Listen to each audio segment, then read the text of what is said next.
আচ্ছা, কখনো কখনো এরকম হয় যে শুধুমাত্র ইকুয়েশনটাকে দেখে একটা লাইনে সলভ করা যায়, কিছু কিছু ইকুয়েশন, সব ইকুয়েশন নয়।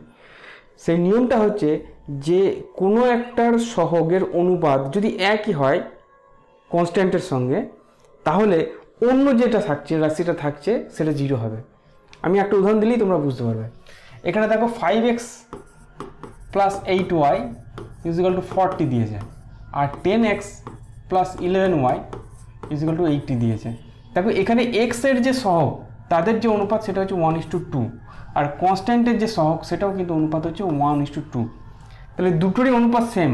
তাহলে এইরকম যদি হয় তাহলে যেটা যে চলরাশিটা থাকছে সেটা জিরো হবে, y ইকুয়াল টু জিরো হবে।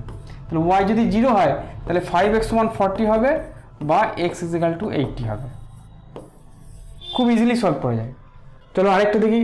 এখানে দেখো ইকুয়েশন দুটোকে কী করবো, আগে লিখবো 700tx plus 302y equal to 1510, আর 466x plus 906y equal to 4530। দেখো এখানে ওয়াইয়ের যে অনুপাত সেটা হচ্ছে 1:3, আর এই সহগ দুটোর যে অনুপাত সেটাও কিন্তু 1:3। তাহলে এদের অনুপাত যদি সেম হয় তাহলে যেটা পড়ে থাকছে সেই চলরাশিটা জিরো হবে।